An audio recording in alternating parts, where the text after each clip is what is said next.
All right, everyone. Thank you so much for coming tonight. I'm Andrew Warschauer. I'm Director of Marketing and Communications at the Kranzberg Arts Foundation. Our mission is to provide infrastructure for the arts to thrive here in St. Louis. Some of that includes our performing arts venues, a jazz club, as well as things like our visual art galleries, including the one at the Kranzberg. And I would just want to thank you all for coming out digitally to come see some art and learn about art, and really appreciate everything you all are doing to support the arts right now, especially in this time. I'm going to go ahead and kick it over to Gina Grafos, our Director of Visual Infrastructure, to introduce our two speakers tonight and tell you a little bit more about what's going to happen. Thank you, Andrew. Good evening, everyone. I'm so grateful that you're all here in the Zoom land. I am in the gallery with the artworks, and so I'm very thrilled to be physically in the proximity of all these wonderful pieces, and really excited to host the two artists this evening to hear more about the show and just to really bask in the conceptual and historic placeholders for where we are and what we're doing and how this show came to be. And so I'm going to talk a little less because I am obviously geared up in Maskland, but I wanted to introduce the artist, Christine. Do you want to take it away? Hi, everyone. Thank you so much for joining this evening. I'm really excited about this exhibition, and I'm excited that we get to talk about it live. So I'm going to show a few images and just kind of talk about our process.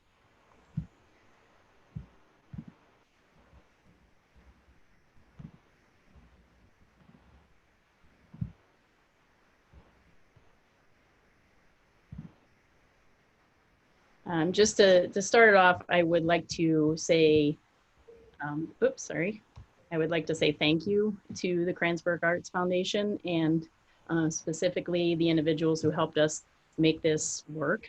Ben, Gina, Diana, David, Caitlin, Jim, Danny, Ann, Susie, Alexis,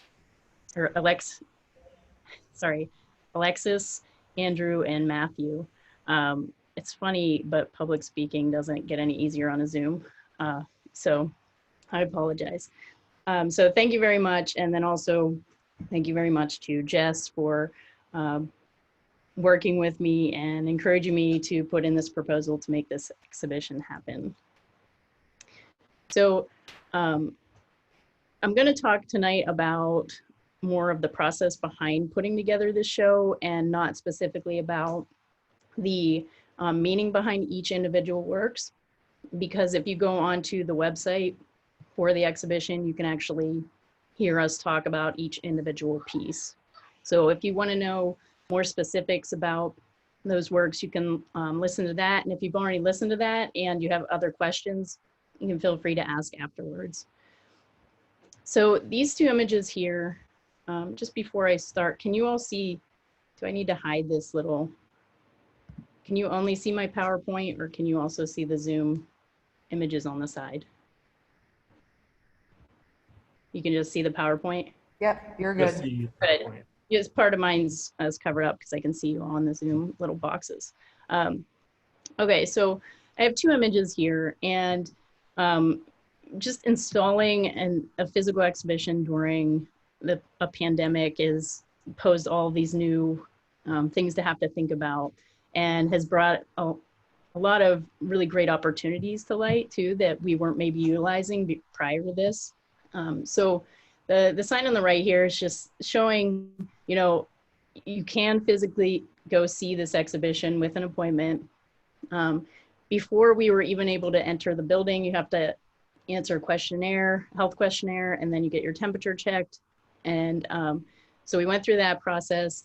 The picture on the left is the very beginning of the install stage. So because we were collaborating together on this show, but we had to socially distance, we had to kind of do an installation dance between the two of us. So I went in first to the space and I spotted the show, And Jess had dropped off some paper templates that were the size of her pieces with little descriptions on them. And I had seen some of the works. And so I had an idea of what they were. And I went around and I taped each of those pieces where I thought they should go. Then she later came in, and after I was gone, she looked at it, gave her feedback, maybe moved a few things. And then we did that a few times before we figured out where things were actually going. So this image on the left here, something I'd like to point out is that this was the first time, other than going to get groceries, that I had left my house and been in contact with other people. And so it was very alien to me when I showed up and Gina was standing there and we're far apart, and she goes back downstairs to her desk and I'm just up there in this big gallery space. It's kind of dark, it's empty. I'm in my mask so I can just hear myself breathing. And it was such a weirdly kind of outer body kind of fogginess to it. It felt real, but it wasn't, or it didn't feel real, but it was real. And I spoke to some other people about this, but it was a very different kind of experience, just even in the onset of trying to think about where the works were going. So let me go into a little more detail here. So one of the things we had to really consider was, how will people see this if they don't physically get into the gallery space? So we were lucky to have all these large windows in front of the gallery. So we really had to think about how we could make that space active from the sidewalk, equally as active as if you walk through the gallery space. So one of the placements of works that I decided on was my COVID-19 jacket, which is right there to the left in the window. And it's kind of framed by the wording in vinyl letters on the window. And then if you look at the very bottom, you can see my piece Mumbleweed, and it's just kind of blown into the corner there, right up against the window. So that if you're walking by and you bent down, you actually could get a really close-up look at that piece. So I would walk outside, kind of get a sense of where things would be positioned from the outside, and then come inside and look. And something about this space was that there used to be a large desk that an attendant would greet you at when you walked in, and that had since been removed. And along with that removal, it opened up this opportunity for use of this ramp area. And you can see there where my piece is positioned. It's actually on that ramp. Now, normally that would have, I've been to the gallery multiple times for other exhibitions, and I never even thought of that ramp as gallery space. And so with everything out of there, it really just kind of opened up a use of the space in a new way. And I wanted that piece framed in that window right there. So it was really nice. I think it was Danny made the little wedge pedestal perfectly for this piece so that it could be upright and square. So that was really nice. And then with the other sets of large windows, we wanted to think about how we could frame or highlight the work that was very specific to the pandemic, because not all the work in this show was created in reaction to the pandemic. Some of it was prior to it. And then there were a group of pieces that were happening as we were put on lockdown. So this is one of those pieces, Up a Creek Without a Paddle. And when I was in the gallery with my family, I had my girls take their shoes off and get inside the boat so that they could actually activate this sculpture.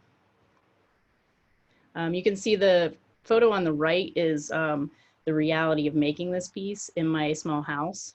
So it is made out of a set of old bed sheets, and I constructed it in the center of my living room floor. So it took up the entire living room floor. And you can see there on the left, my sewing machine. I had to sit on the floor and pull the sewing machine to stitch the piece because I didn't have a table large enough or a space large enough to actually put it up on top of and stitch it.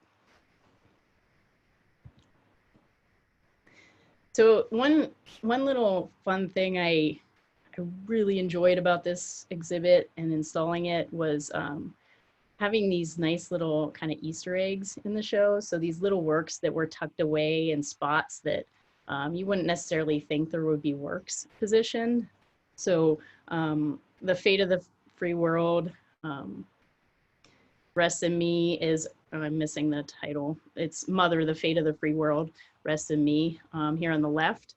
And that piece is just inside the window. So from the street, you can look right in and be just as close to it as if you were inside the gallery space. Same with Mumbleweed there, that's in the corner. And then Jess's Smoke and Mirrors, little lint bombs there in the corner. And then when you're in the gallery space, this one isn't viewable from the sidewalk, but the piece One Step from Insanity was a reactionary piece from every day I wake up, it still happens. Every day I go down our stairs and there are Legos at the base of our stairs every day.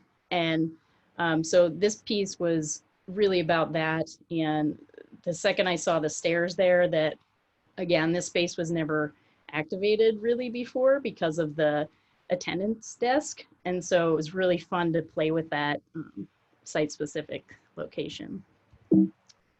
Oops, sorry. Doesn't want me to do that. So expect the unexpected. When we started to work on this, because we would take turns, you know, one person would go in and then maybe the next day, the next person would go in and do some work. And then the next day, the next person would go in. I put my pieces up, and then the following day, Jess came in and started installing her chalk drawings. And something that I neither one of us thought about until the moment it was happening was that I have a whole bunch of white fabric pieces in the show, and Jess is crumbling up all of this colorful chalk that could just fly out anywhere.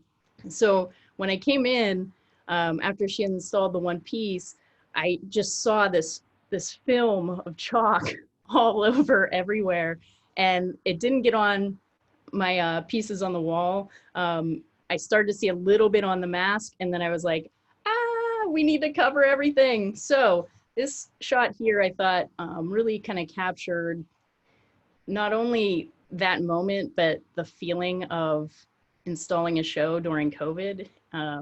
Everything's taped off, it's blocked with plastic and covered so that it can't be disturbed. So I captured a few shots here of that. And then Jess came in and installed the other chalk piece the next day. Oops. And then during a pandemic, expect more of the unexpected. So we're just about to wrap up the whole thing. We almost have it completely installed. And then Jess only had to come in to finish hanging this one last piece here. And she calls and says, oh no, I got a phone call. I was around somebody that had COVID-19, so I have to quarantine. So will you please hang the rest of the show? And there wasn't much. I had to just put a few, 3 of the strips of wallpaper up for her. But the nice thing is we are such good friends that it really just felt like a sister calling, hey, I need a favor. This happened. And so this was the final step of installing the exhibition. And so none of this would happen without my husband and my daughters. So I want to say thank you to them.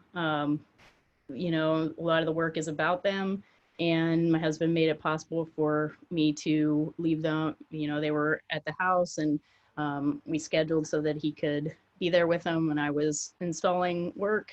So I really appreciate that. And you can see Jess and I have been really good friends for a long time. There's 2 of our kids together there at the bottom. And so I'd like to open it up to anyone who has any questions. If you don't, that's fine. But I thought I'd open it up here if you have any specific questions about what I said or about specific works. you can ask me now before Jess goes into her discussion.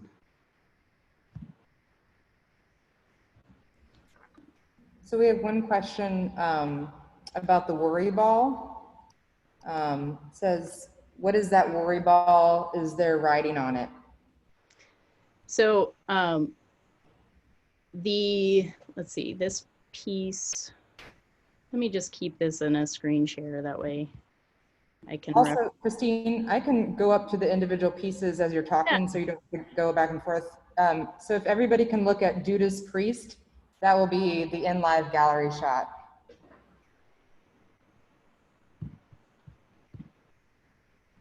Oops, let me cancel that here. Okay.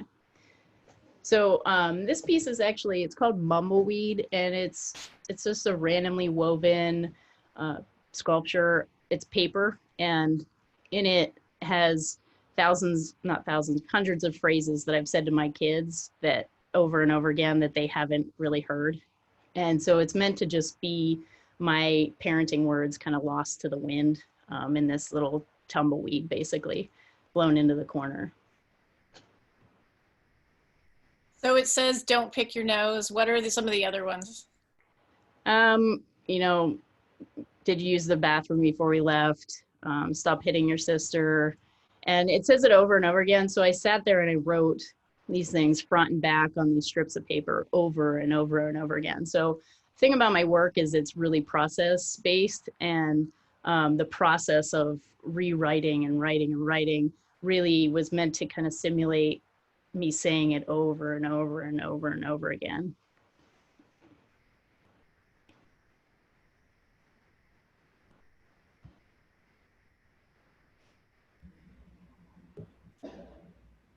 Let's see, do you find yourself having a scene? Another one is, did you find yourself having the same feeling of excitement to share your work with the public as a normal gallery opening, or was it completely new excitement? So that's a really good question. It's strange because, you know, with the shutdown, this exhibition really became kind of a lifeline, like a really hopeful feeling behind it, of being able to share what I was doing and what Jess was doing with other people. It was a different kind of excitement, I think. It was an excitement of feeling like there was still some kind of normalcy, that, you know, there's a lot of artists out there still creating and wanting to express things, and in hard times, a lot of times that's when the expression really starts to flood out. So it was a different kind of excitement. It was like a feeling of relief, and also a feeling of excitement in that more people, I feel like, would get to see this virtually than in the past. So something happened with this pandemic and everything shutting down, in that galleries were forced to find new ways of reaching people. And because of that, I think it just opened up this whole new avenue of reaching more people, I guess. I remember asking the two of you, you know, we can still do this. It's going to feel different. It's going to look different for you as the artist, but also for the audience. And I was so enamored by how you both were like, no, we're going for it. This work, you know, it's fresh, and it's, you know, we're not even, it's so new that we don't even know how to like throw it into the universe, but we have to throw it into the universe right now. And there was like that little trepidation, but no hesitation. It was great. So another question is, how long did the canoe take to complete? Was that concept completely in reaction to COVID? So yes, that piece was completely in reaction to COVID. And it's really weird, but it was like this gut feeling that I really needed to make a giant boat. I don't even know how to explain it, but I would like lay down and close my eyes and imagine this giant mask boat. And so then it came down to, how would I make this? And I thought, well, where would I even get that large of a piece of fabric that's not cut? And then I'm like, wait a second, I have bed sheets. Hold on. Okay, I have an idea. So how long did it take? I can't tell you exactly how long because everything is a blur. It was done late at night. It was done after everyone's in bed, and occasionally when they're not in bed and I'm screaming, "Don't step on it," or "Don't drop your food on it," as they cross the room. So I would say it probably took me probably about a week to actually construct it, but it took, like, I was thinking of supplies and exactly how I was going to do it prior to then. Let's see. Yeah, I remember you telling me the idea for the piece as soon as we talked to Gina and said we were going to go with it. So whatever that time span was. And you were done pretty early. Yeah, and I think it's weird too because I was trying to think about how I would do it without losing my mind. Like I kept saying, do I make it or don't I make it? Because it's going to take up my entire living room, which is our only family group living space. So, you know, I'd have to find ways of like shrinking it down. You know, it was a nice accordion once I actually had it formed so that I could accordion it shut and then move it to the side. I did haul it into the basement a couple times too, to avoid it getting damaged. And then one last question, what kind of feedback have you received for your work for the show? And has it been much different from other exhibitions? It's weird because even when you do, I guess when you do another, again, exhibition prior to pandemic, you don't necessarily hear people's feedback. Maybe at the openings you might catch a few things, but for the most part, I don't feel like people ever just reach out to me about an exhibition too often, you know, just to discuss how it was. Like they'll say they enjoyed a show or something, but I feel like with this one, I've gotten a little more specific feedback, I think because the work is so raw. I mean, I didn't even have photographs of it when I installed it. It was fresh off the presses. So, and I think because of that, I've gotten a little bit more feedback. But I'd say I don't know, it's probably about the same. I mean, I think that this opportunity is wonderful. I definitely have never had an exhibit where we've gotten to have this kind of live conversation. You know, even in an artist talk, usually I would talk and then everybody's just kind of quiet or doesn't ask questions or, you know, and so, so in this sense, I've gotten more feedback. Yeah, and just in Kevin's previous question about this exhibition being different from other ones, I feel like, I mean, it was weird because we installed and we were all excited, but then there was like kind of waiting because we knew a lot of people weren't going to actually see it and we didn't know what the comfort level of people were. But then to have the, like the audio come out for the virtual tour that's online, and all of those pieces kind of coming together have been like a kind of a rolling opening, and then this event as well. It's given us a lot longer to like think about it and like marinate in the work, which is, it's been kind of nice because there's a lot of stuff you don't notice until you look at it for like the 30th time, even if it's your work. And Jess and I just finished writing the blog post for the Kranzberg too, and it gives a little bit more insight into behind the scenes, our thoughts and feelings, and that's on their website. Thank you so much for putting forth the effort for that too. Jess, do you want to take the mic? Sure. Just so I don't talk a lot, I have like a 3-minute video I was going to kind of talk over. So with,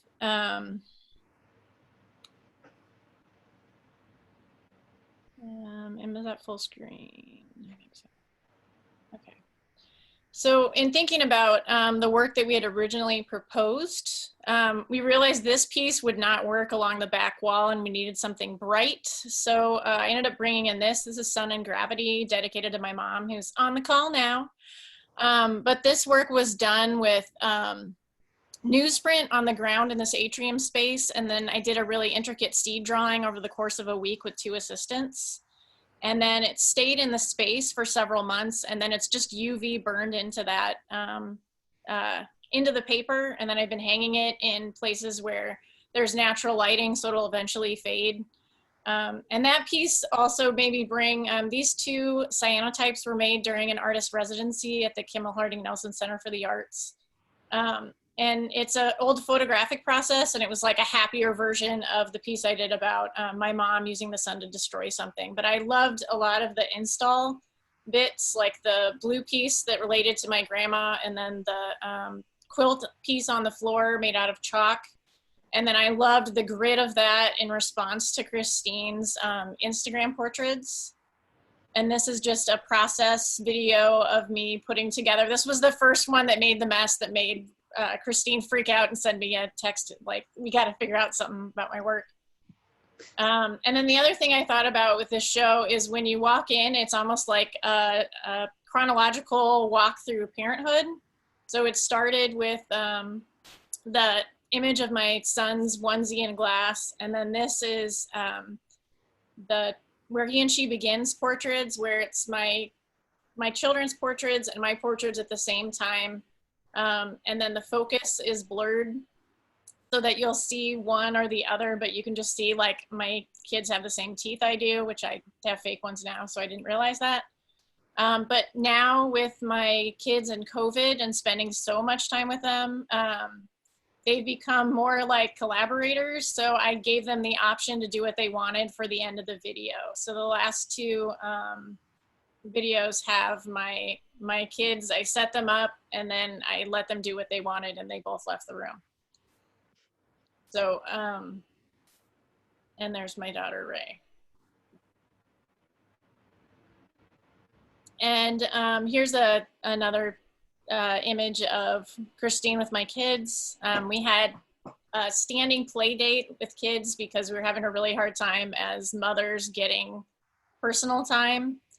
And so I'm really grateful to her because she was one of my first art friends, and then we were both parents and artists, and we've kind of navigated that territory. And she's been really brave about including personal things in her work and kind of inspiring me to figure out how to get those ties out as well. So I've been very a little wary of sharing too much information where people can't relate to it when you end up doing works about family. So thank you, Gail, for coming. This is exciting to have actual people here in the grid. So it's funny that you ended there, Jess, because one of the first questions from our colleagues at the Kranzberg Arts Foundation is, what, if any, participation do your kids have in your art making process? So I think that was a really great place to kind of, start the questions again, because obviously you kind of, let this, these processes happen from works from your past, but also in that collaborative effort with the video and with like letting go of the orchestration. Oh yeah, yeah. And for me, it's always been the challenge of like, I was gonna do a video of me like directing my kids to do what I wanted, because I just wanted to show what a like nightmare situation that would be and have it be kind of funny. But I didn't want my kids to hate doing work with me. So I have to like figure out ways to make it so it's still fun, but I'm still in control. And I've been doing like some drawings with my daughter, but I still haven't exactly like navigated that enough to like share it publicly.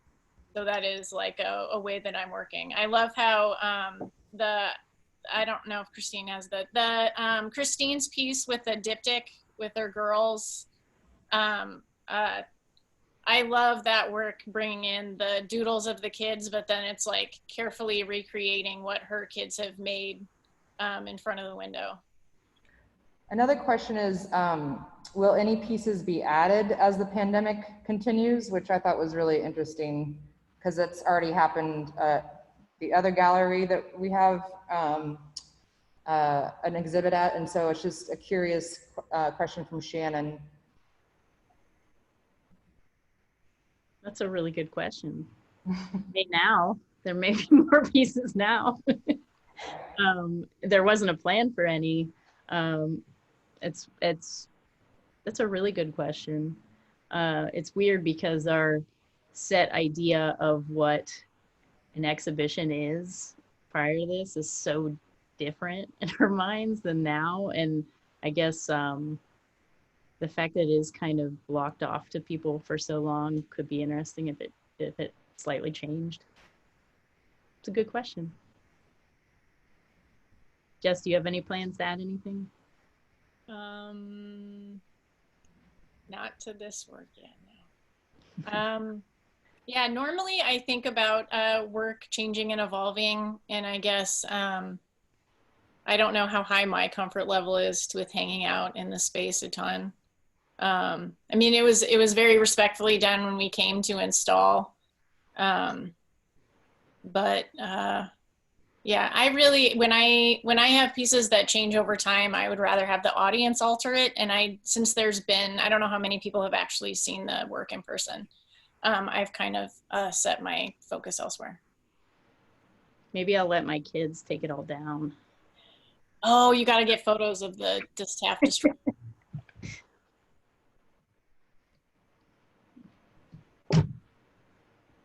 Oh yeah, I just see the chat about parents' decision on sending their kids to school. That could be work coming here very soon.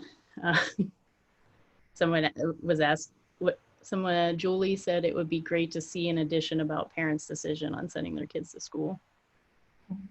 So that's definitely a really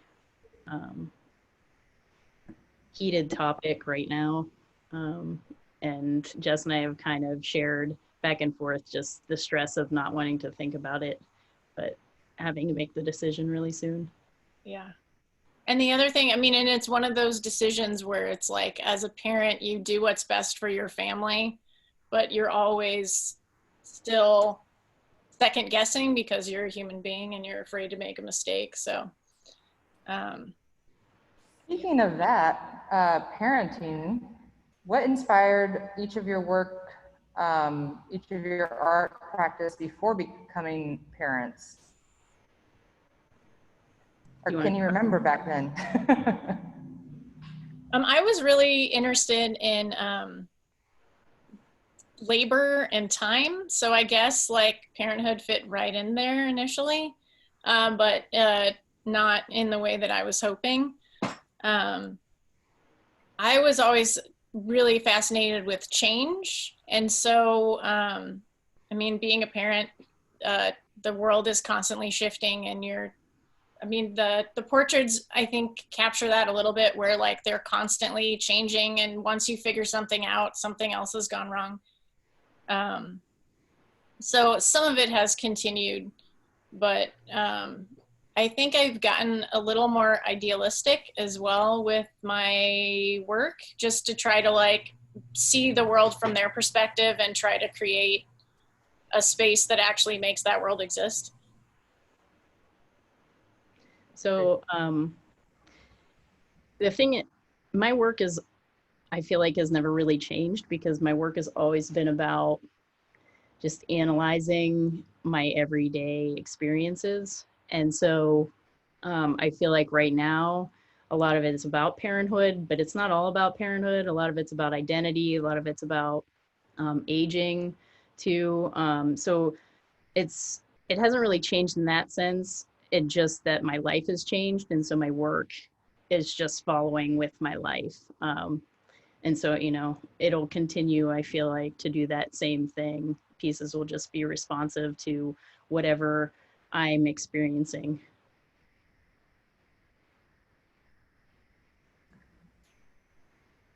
Thank you.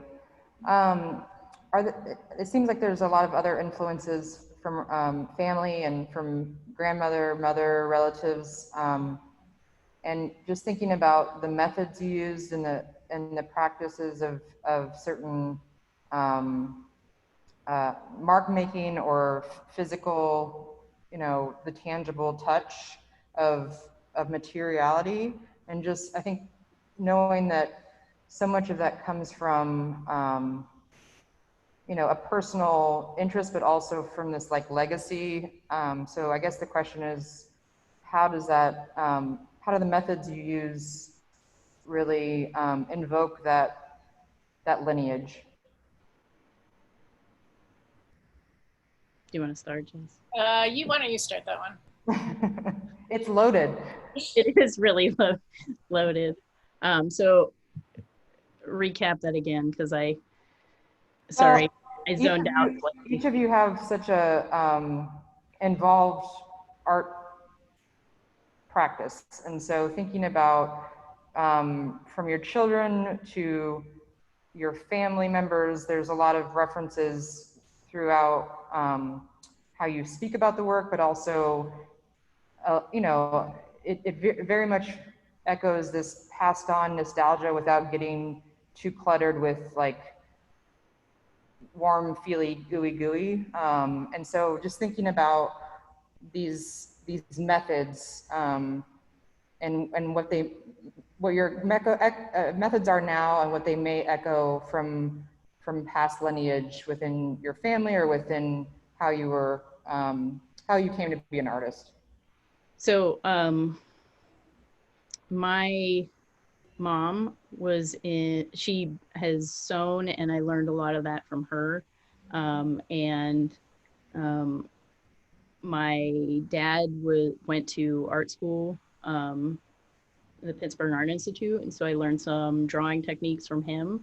And so my interest in the art was always encouraged, and then as it moved on, I think I just always was drawn to physical materials. And I mean, I remember since I was just small and sitting on a blanket at one of my brother's baseball games, I remember picking up acorns and like making little bodies for them and like making my own little dolls and stuff on the blanket.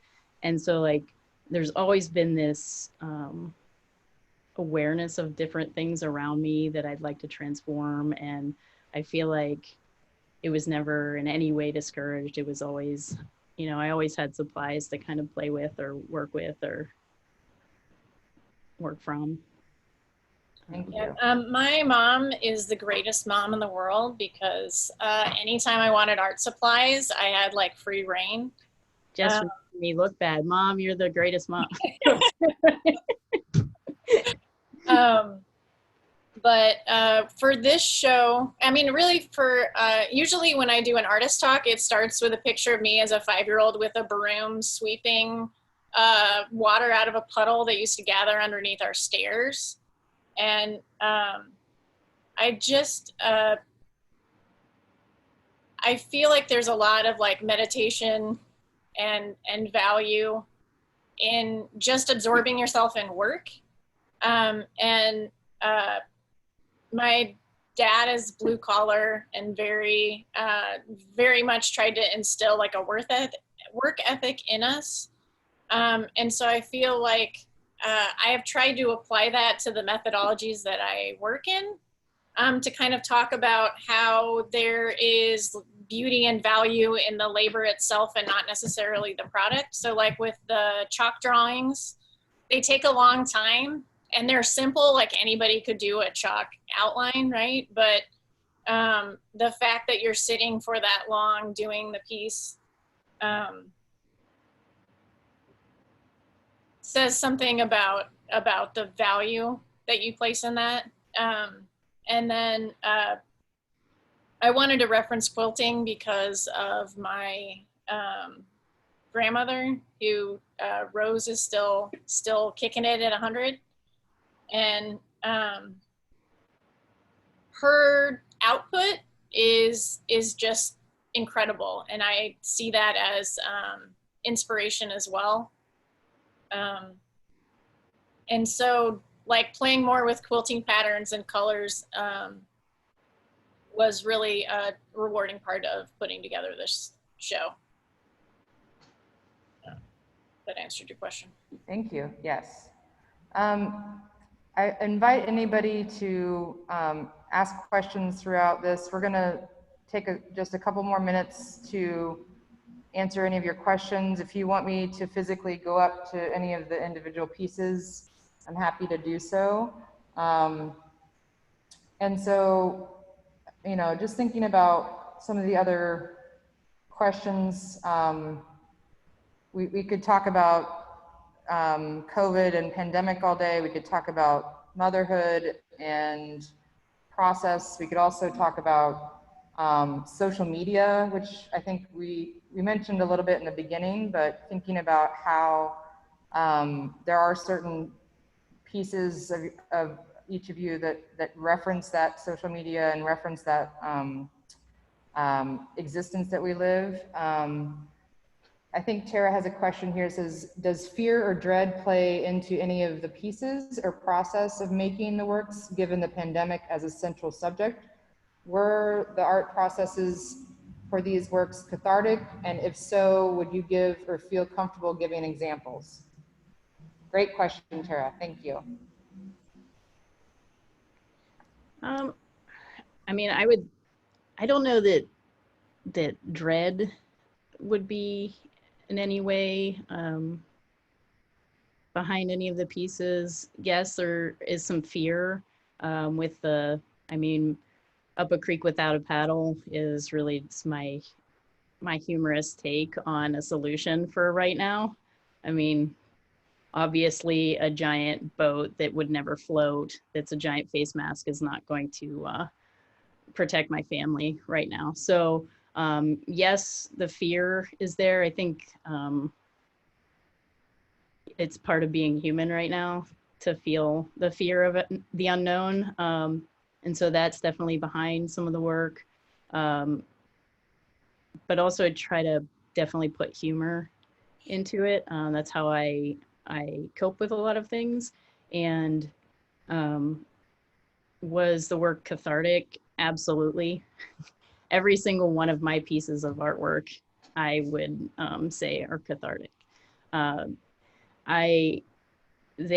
Art making is like my second voice. It's my way of releasing all of those inside thoughts and fears and questions, and all of that comes out through my art making. Yeah, and if you listen to the,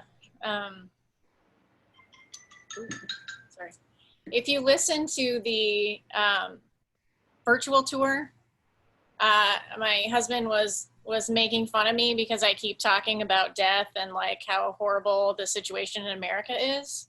So like fear and dread like comes into several of the pieces, like the wallpaper piece, and then the sun and gravity piece was done during my mom's cancer treatment. So like it looks bright and sunny, and I wanted to do something positive about that experience using the sun. Really the best thing about the process of making this was actually making work about what was bothering us in the moment, because normally like things have to marinate for me for a long time before I'd feel comfortable like having something distilled to share. And so having the deadline of the show opening was actually really wonderful. And then installing, and especially doing like the chalk drawings, you're so focused on that I wasn't like, oh my gosh, like, did I touch my face? Did I, you know, like it was really great to focus on something else and then have like a resulting beautiful thing. One of the things I really enjoyed from your voiceover, as I call it, is when you were talking about the rebuild piece, and you're speaking about how it's you know, a subtle poetic attempt at talking to your children about you know, how you need to examine structures, how you need to question infrastructure and how things are built, and what is omitted and what harm comes from how things are already structured. And I really love what how you place that, how you place those words around that piece. It was really powerful to hear. Oh, well, thank you. I mean, and that took like a couple years of marinating to get there, right? Like to figure out what I could say that I would feel comfortable like being in my voice. Yeah, you can tell it's vast. Thanks, Christine, for installing. I only installed part of it. So like another example of a piece that is, I guess, has sort of fear behind it, but is cathartic, is my hashtag the real me series. And that piece isn't about my kids at all. It's really about this time in my life, and actually when you have kids, trying to hold on to yourself and maintain your own identity. And so it's really about your portrayal of who you are through social media, and me sitting there doing these little over filtered Snapchat selfies. They're embroidered really tiny onto little pieces of gray fabric. Really is like humorous. It's like ironic to me that I would sit there for a really long time and make these selfies that would take a second for me to post just as a photo. So that piece I found to be cathartic, and I would just kind of sit and contemplate things as I was stitching those. The one in the center is the one with the face mask, and it's the one where it's more sobering, it's more realistic to me with just the face mask on. So I thought that that was interesting, surrounded by these just kind of goofy sort of false portrayals of reality. I think it's even stronger with the fact that like we are interacting with crowds as Zoom boxes now. And so you're even more aware, like I was avoiding social media for my mental health. And then when we started marketing for the show, I got back on and I'm like, oh man, like it's so hard to ignore. So I think that piece is even like more layers have gone into it since as well.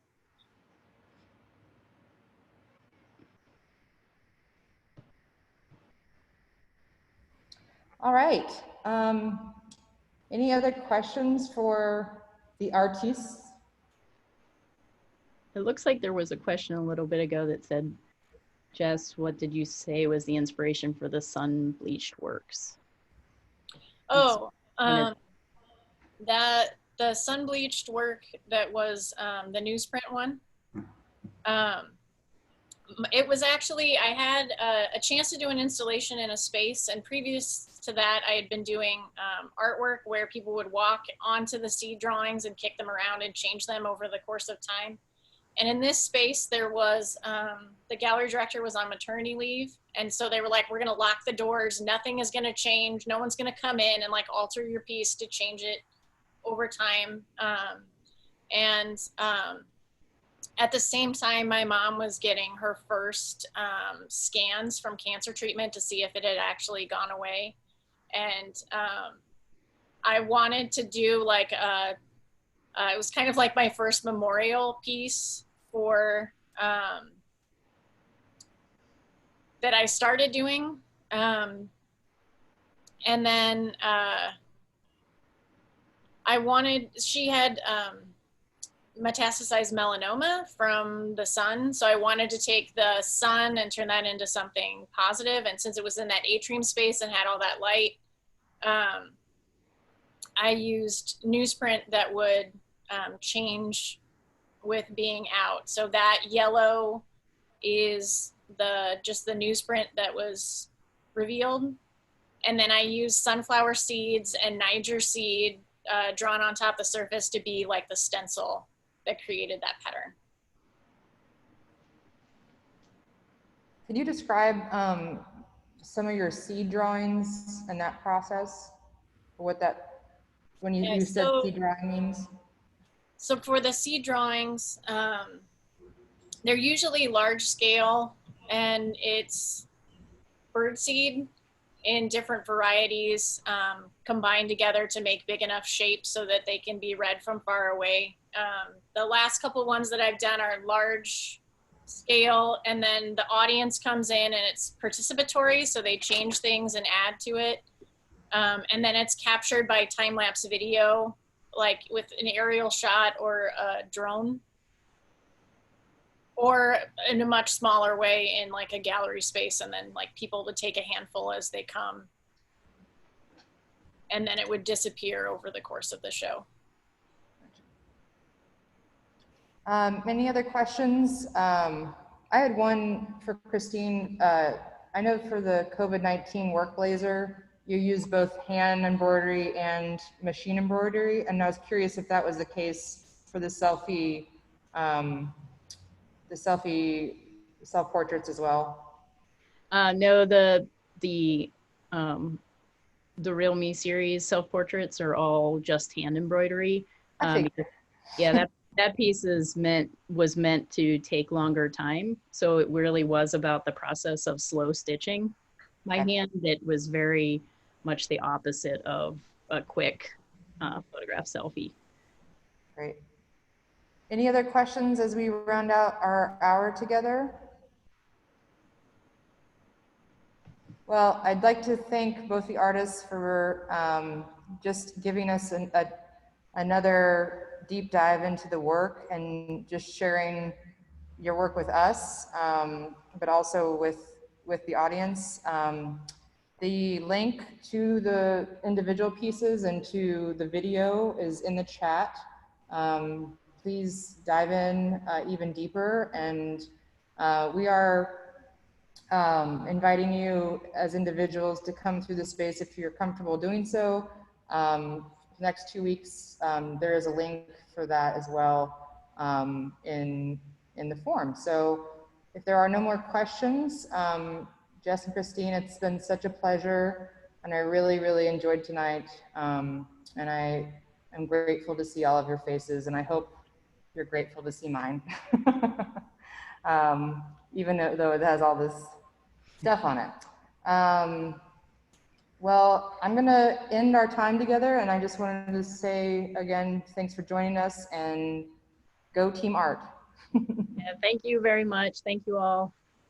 Thank you for coming. Thanks, Kranzberg. Thank you. Gina.